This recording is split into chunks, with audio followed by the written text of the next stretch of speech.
Set in September of 1936, the film features Paul Newman, Robert Redford, and Robert Shaw in a captivating story of con artistry and deception. George Roy Hill, the director, had previously collaborated with Newman and Redford on the successful film Butch Cassidy and the Sundance Kid. The dynamic between the actors and the director was intense, leading to memorable moments both on and off the set.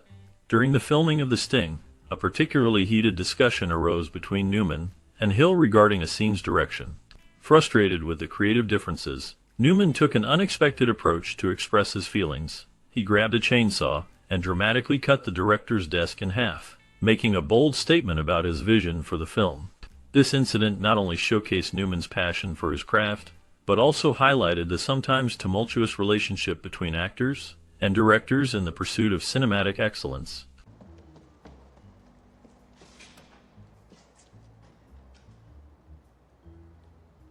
Inspired by real-life cons, the story of The Sting revolves around the infamous brothers Fred and Charlie Gondorff, whose exploits were detailed in the 1940 book The Big Con: The Story of the Confidence Man.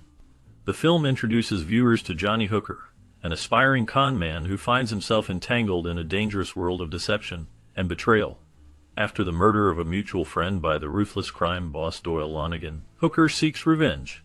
He teams up with a seasoned con artist Henry Gondorff, who is wise in the ways of trickery and manipulation. Together, they devise an elaborate scheme to outsmart Lonigan and take him down. The plot unfolds with clever twists and turns, showcasing the art of the con and the intricate planning required to pull off such a grand deception. As the story progresses, the tension builds, leading to a thrilling climax that keeps the audience on the edge of their seats.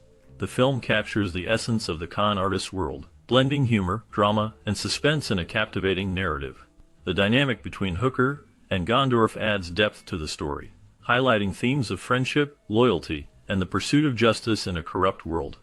The clever dialogue and engaging performances further enhance the film's appeal, making it a classic in the genre of caper films. The intricate plot and rich character development invite viewers to immerse themselves in the clever schemes and the high stakes of the con game.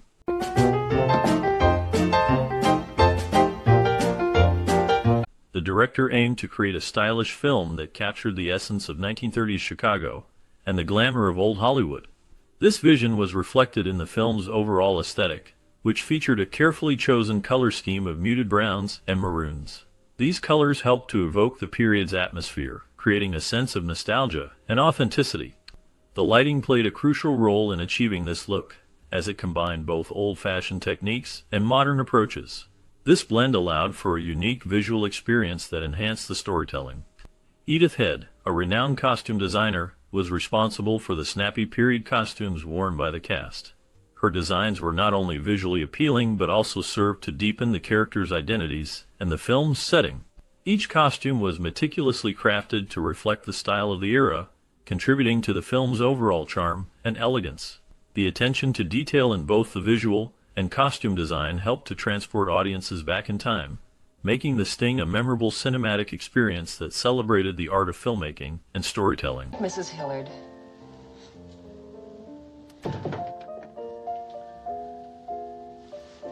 The art department played a crucial role in shaping the visual style of the film, creating intertitle cards that echoed the charm of old Saturday Evening Post illustrations. This choice added a nostalgic touch, enhancing the film's overall aesthetic and immersing the audience in the 1930s setting. The director aimed for authenticity and a unique feel, which the art department successfully achieved through their thoughtful design choices. In casting decisions, the director sought an unknown actress to portray Robert Redford's love interest, Loretta. This decision was made to prevent any preconceived notions that might arise from casting a well-known star. Demetra Arliss was ultimately selected for the role, despite some skepticism from studio executives regarding her appearance. The choice to cast her reflected a commitment to the character's authenticity and the film's narrative integrity. This approach allowed the story to unfold without the distractions that come with familiar faces, ensuring that the audience could focus on the plot and the chemistry between the characters. The combination of the art department's creative vision and the casting choices contributed significantly to the film's success and lasting impact. How about the other one? They're still looking for him. What did Combs put on it? He gave it to... During the making of the movie, the Sting, Paul Newman, and Robert Redford received significant salaries, each earning $500,000. This amount was considered extremely high for actors at that time, reflecting their star power and the film's anticipated success. The film, released in 1973, became a classic and showcased the chemistry between the two leading men. However, the production faced challenges, particularly for Redford, who was recovering from a broken right thumb during filming. This injury affected his performance, as he had to adapt to using his right hand in an unusual way in some scenes. Despite this setback, Redford's talent shone through, and he delivered a memorable performance alongside Newman. The film's clever plot and engaging characters captivated audiences, contributing to its status as a beloved classic in cinema history. The combination of high salaries and the challenges faced during production highlights the dedication and professionalism of the actors involved. Objections to Hooker as second man? Despite the excitement surrounding the film, the studio had significant concerns about audience perception. They worried that viewers might find it hard to believe that the characters played by Paul Newman and Robert Redford could betray each other, given their well-known friendship in real life. This concern posed a challenge for the film's narrative, which relied heavily on the theme of deception and double-crossing. However, the director confidently reassured the studio that the chemistry between the two actors would effectively convey the necessary tension and intrigue, allowing the story to unfold as intended. In addition to these creative challenges, the production faced legal troubles. David Moorer, the author of the book that inspired the film, filed a lawsuit against the production for plagiarism. This legal battle added another layer of complexity to the film's release. Ultimately, Universal Pictures opted to settle the lawsuit out of court, agreeing to pay Moorer $300,000. This resolution allowed the film to move forward without further legal hindrances, paving the way for its eventual success. Yeah. Go ahead. While researching for Steelyard Blues, screenwriter David Ward came up with the idea for The Sting. He envisioned a clever and engaging story that would capture the audience's attention. As he developed the script, he specifically wrote the character of Hooker with Robert Redford in mind, believing that Redford's charm and charisma would bring the character to life. This decision was crucial, as Redford's performance would later become iconic. The casting process for the film also had its challenges. Initially, the role of Lonigan was offered to Richard Boone, among others, but they declined the part. Eventually, Robert Shaw was cast in the role, bringing a unique intensity and depth to the character of the ruthless gangster. Shaw's portrayal added a layer of complexity to the film, making the interactions between the characters even more compelling. The combination of Ward's vision and the carefully chosen cast contributed significantly to the film's success and lasting impact on audiences. What did Combs put on it? He gave it to Riley and Cole. They staked out the other... George Roy Hill discovered the screenplay for The Sting by chance, which led him to express interest in directing the film. He had a habit of sharing his projects with Paul Newman, who was a frequent collaborator. This connection played a significant role in the film's development. Initially, there were plans to shoot on location to capture the authentic feel of the 1930s setting. However, these plans faced numerous challenges. The filmmakers struggled to achieve the desired period look, which made it difficult to find suitable locations that matched the time frame. As a result, most of the location shooting was abandoned. Only a few days of filming took place in Chicago and Los Angeles. The majority of the exterior scenes were instead filmed on the backlot of Universal Studios, where the production team could create controlled environments that reflected the film's historical context. This decision allowed for greater flexibility and consistency in the visual style of the movie, contributing to its overall charm and appeal. Vanille left home. You follow? During the filming of The Sting, crowd control became a significant issue. Large crowds gathered to catch a glimpse of the stars, Paul Newman and Robert Redford. This phenomenon resembled the excitement of Beatlemania in 1964, where fans would swarm to see their favorite celebrities. The presence of so many people made it challenging for the crew to manage the filming process smoothly. The excitement surrounding the film added an extra layer of complexity to the production, as the team had to find ways to keep the crowds at bay while still capturing the scenes they needed. In addition to the challenges posed by the crowds, Newman and director George Roy Hill engaged in a series of practical jokes that lightened the mood on set. One notable prank involved Newman cutting Hill's desk in half with a chainsaw. This act was sparked by a dispute over an 8 bill for vodka and beer, showcasing their playful dynamic. Such antics not only provided entertainment, but also helped to foster camaraderie among the cast and crew during the demanding filming schedule.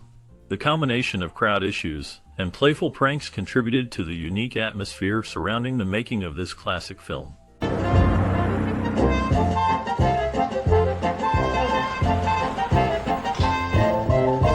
The film The Sting, released in 1973, is a classic caper movie that showcases the cleverness and charm of its lead characters.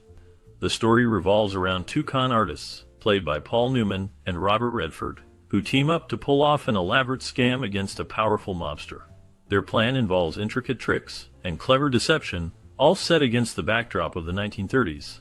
The film is known for its engaging plot, witty dialogue, and a memorable score by Marvin Hamlisch, which features Scott Joplin's ragtime music. Interestingly, during the production of The Sting, there was a notable incident involving Paul Newman and a desk. Universal Studios billed Newman $800 for damage to the desk, which he never paid. This incident adds a layer of intrigue to the behind-the-scenes story of the film. It reflects the playful, yet sometimes tumultuous nature of filmmaking, where even small mishaps can lead to unexpected outcomes. The film itself became a massive success, winning 7 Academy Awards, including Best Picture. Its legacy continues to influence the genre of heist films, showcasing the art of the con in a way that captivates audiences even today.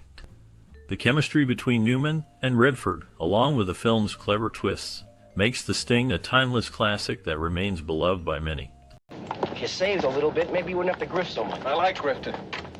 Maybe you could buy yourself some things. What? The Sting, directed by George Roy Hill, is a cinematic masterpiece that has captivated audiences since its release in 1973. The film is a delightful blend of clever storytelling, sharp editing, and a memorable musical score, all of which contribute to its enduring appeal. Many viewers find themselves drawn into the intricate world of con artistry, wishing they could be part of the clever schemes orchestrated by the characters, particularly the charismatic duo of Johnny Hooker and Henry Gondorff. The film's editing is often praised for its precision, creating a seamless flow that enhances the narrative's pacing.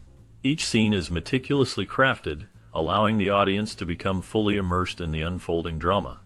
The cinematography and framing are equally commendable, with each shot thoughtfully composed to enhance the film's visual storytelling. This attention to detail ensures that The Sting remains engaging, even upon multiple viewings. Many fans suggest that a second watch reveals deeper layers of the plot, making the experience even more rewarding. Musically, the film is underscored by a superb score from Marvin Hamlisch, which not only complements the action but also elevates the emotional resonance of key moments. The soundtrack has become iconic, further solidifying the film's status in cinematic history. The art direction and costume design, led by Bumstead and Payne and Edith Head respectively, transport viewers to the 1930s, creating an authentic backdrop that enhances the film's charm. Critics and audiences alike have recognized The Sting with numerous accolades, including several Academy Awards. It won the Oscar for Best Picture, Best Director, Best Screenplay, Best Editing, Best Song Score, Best Art Direction, Set Decoration, and Best Costume Design, showcasing the film's excellence across various aspects of filmmaking. Additionally, it received nominations for Best Actor for Robert Redford, Best Cinematography, and Best Sound, further highlighting the film's overall quality. While the film is celebrated for its wit and style, some viewers may find the complexity of the plot challenging on a first viewing. However, this complexity is part of what makes The Sting a rewarding experience. The film invites audiences to engage with its narrative intricacies, and many find that subsequent viewings deepen their appreciation for the clever twists and turns. In conclusion, The Sting stands as a testament to the art of filmmaking, combining a compelling story with exceptional craftsmanship. Its blend of humor, drama, and suspense, along with a stellar cast and crew, ensures that it remains a beloved classic. Whether you are a first-time viewer or revisiting the film, The Sting promises an entertaining and thought-provoking experience that resonates long after the credits roll.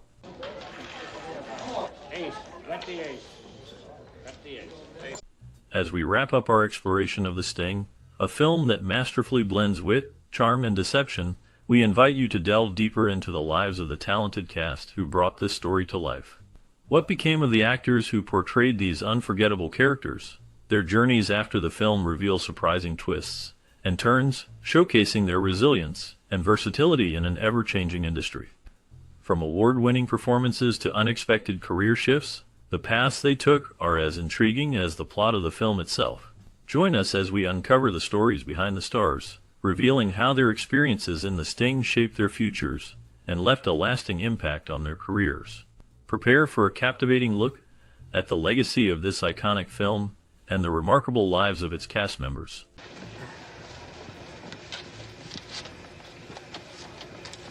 See what I can do.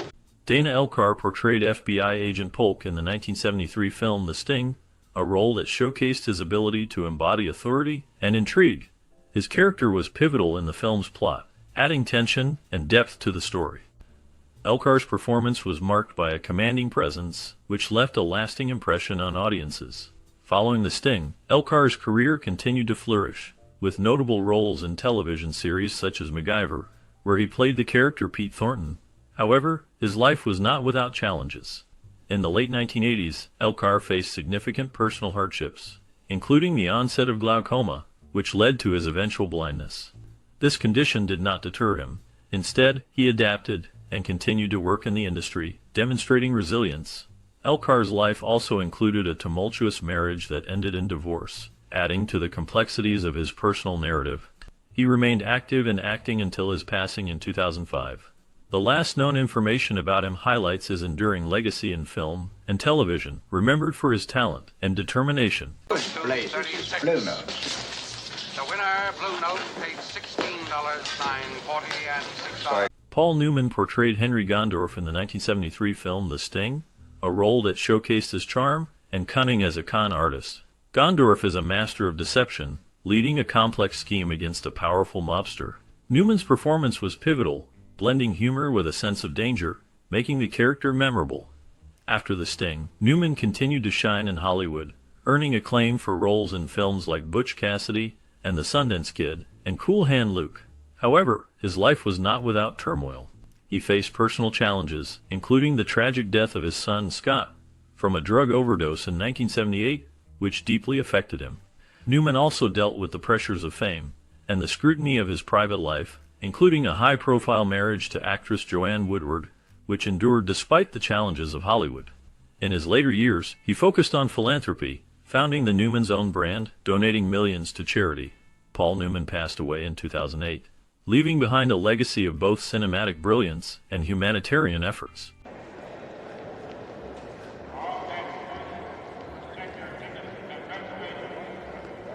Harold Gould portrayed Kid Twist in the 1973 film The Sting, a character that embodied cunning and charm, contributing to the film's intricate plot of deception and revenge. Gould's performance was marked by a blend of humor and shrewdness, making Kid Twist a memorable figure in the world of con artists. This role showcased Gould's ability to navigate complex characters, a skill he honed throughout his career in theater and television. After The Sting, Gould continued to work steadily in film and television, appearing in notable series such as Rodu and The Golden Girls.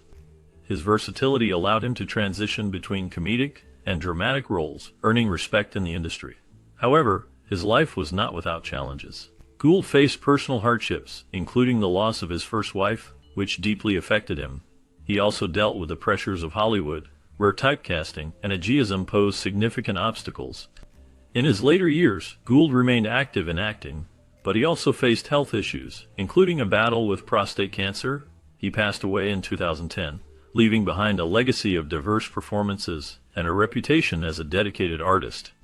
His life story reflects the complexities of an actor navigating fame, personal loss, and the relentless passage of time. Last known information indicates that his contributions to film and television continue to be celebrated, with his performances still resonating with audiences today. You guys? No. Just the only ones we know of. Ray Walston portrayed J.J. Singleton in the 1973 film The Sting, a character that added depth to the intricate plot of deception and con artistry. Singleton, a seasoned conman, navigates the treacherous waters of the criminal underworld, showcasing Walston's ability to embody complex characters with a blend of charm and cunning. This role highlighted Walston's talent for playing morally ambiguous figures, a theme that would resonate throughout his career. Born in 1914, Walston's career spanned several decades, beginning in theater before transitioning to film and television. He gained fame for his role in the television series My Favorite Martian, which showcased his comedic timing and versatility. However, his life was not without challenges. Walston faced personal hardships, including struggles with alcoholism, which affected his relationships and career trajectory. He also dealt with the pressures of Hollywood, where the competition was fierce and often unforgiving. In later years, Walston continued to work in television and film, but he also faced health issues that limited his appearances. He remained a beloved figure in the industry until his passing in 2021. His legacy is marked by a rich body of work and a life filled with both triumphs and tribulations.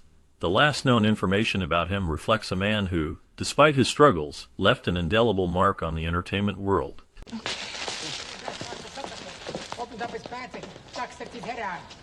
Robert Shaw's portrayal of Doyle Lonnegan in the 1973 film The Sting is a striking example of his ability to embody complex characters.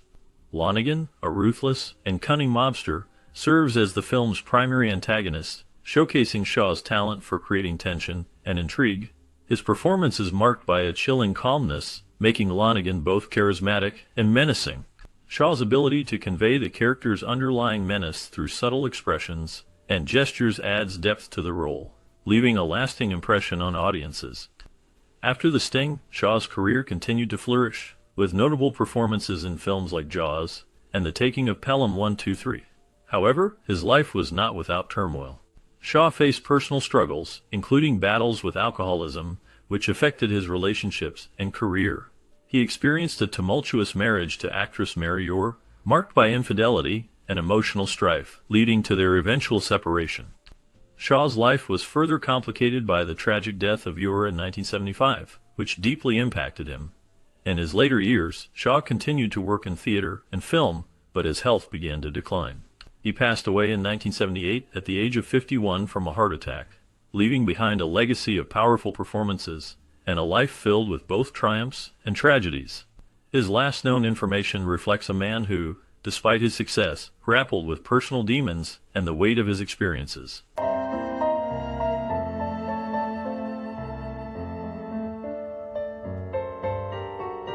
Charles Durning portrayed Lieutenant W.M. Snyder in the 1973 film The Sting, a role that showcased his ability to embody authority and complexity. Snyder, a police officer, is both a foil and a participant in the intricate con game central to the film's plot. Durning's performance added depth to the character, making him memorable despite the film's focus on the main protagonists. His portrayal highlighted the tension between law enforcement and the con artists, contributing to the film's suspenseful atmosphere. Durning's career spanned several decades, with notable performances in films like Dog Day Afternoon and To Be or Not to Be. He was a World War II veteran, having survived the D-Day invasion, which shaped his perspective on life and influenced his acting. However, his life was not without challenges. Durning faced personal hardships, including the loss of family members and struggles with depression. He was involved in a scandal in the 1980s when he was accused of sexual harassment, which he denied, but it affected his public image. In his later years, Durning continued to act, earning acclaim for his work in theater and television. He received multiple award nominations, including 2 Academy Award nominations. His last known public appearances were in the early 2000s, and he passed away in 2012.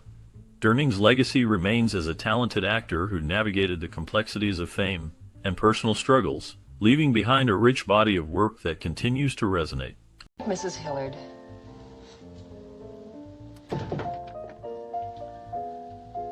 Eileen Brennan played the role of Billy in the 1973 film The Sting, a character that showcased her talent for blending charm with a hint of danger. Billy is a con artist who becomes entangled in a complex plot of deception, reflecting Brennan's ability to portray strong, multifaceted women. Her performance was memorable, earning her an Academy Award nomination for Best Supporting Actress.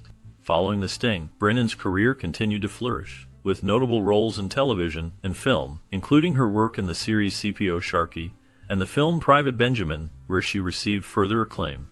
However, Brennan's life was marked by personal struggles. She faced significant challenges, including a battle with alcoholism, which led to a period of rehabilitation.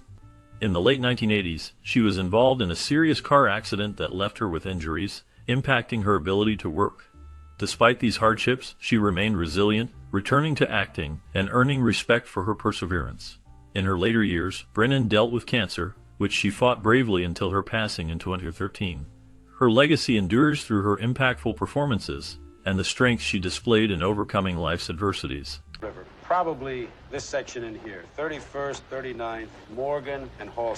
Sally Kirkland played the role of Crystal in the 1973 film The Sting, a character that added depth to the film's intricate plot of deception and con artistry. Crystal is a femme fatale, embodying both allure and danger, which reflects Kirkland's ability to portray complex characters. Following The Sting, Kirkland's career saw a mix of successes and struggles.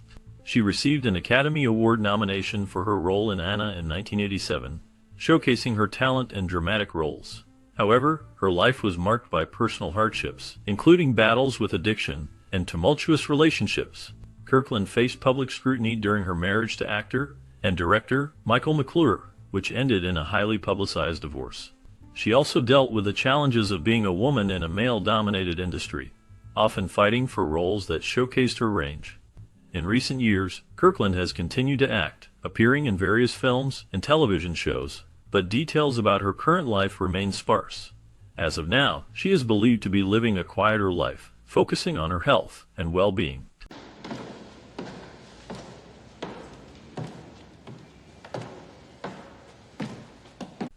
Kathleen Freeman played the role of Kid Twist's wife in the 1973 film The Sting, a character that added depth to the narrative through her interactions with the main characters. Freeman's portrayal was marked by a blend of strength and vulnerability, reflecting the complexities of her character's life in a world filled with deception and betrayal. This role was one of many in a career that spans several decades, showcasing her talent in both film and television. Freeman's career began in the 1940s, and she became known for her distinctive voice and comedic timing. She appeared in numerous films and television shows, often playing supporting roles that left a lasting impression. However, her life was not without challenges. Freeman faced personal hardships, including struggles with health issues and the pressures of maintaining a career in Hollywood. She was known to have battled cancer, which took a toll on her both physically and emotionally. In her later years, Freeman continued to work, but her health declined. She passed away in 2001, leaving behind a legacy of memorable performances. The last known information about her life reveals a woman who, despite her struggles, remained dedicated to her craft until the end. Her contributions to the entertainment industry are remembered, and her life story serves as a testament to resilience in the face of adversity.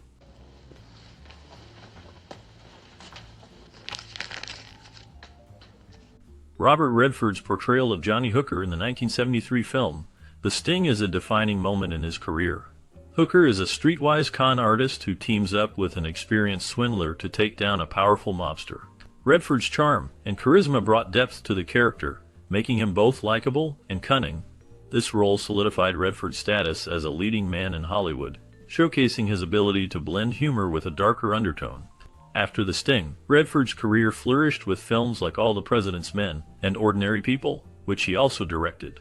However, his life was not without challenges. He faced personal hardships, including the tragic loss of his son, Scott, who died in a tragic accident in 1959. This event deeply affected Redford, shaping his views on life and loss. He also dealt with the pressures of fame and the scrutiny that came with it, leading to a desire for privacy and a retreat from the public eye. In recent years, Redford has continued to work in film and activism, focusing on environmental issues and Native American rights. He announced his retirement from acting in 2018, but remains a significant figure in the industry. As of now, he is living a quieter life, reflecting on his legacy while remaining engaged in causes he cares about. Chill, mark board, anything you want. I don't run with riffraff, and I only drink on the weekend.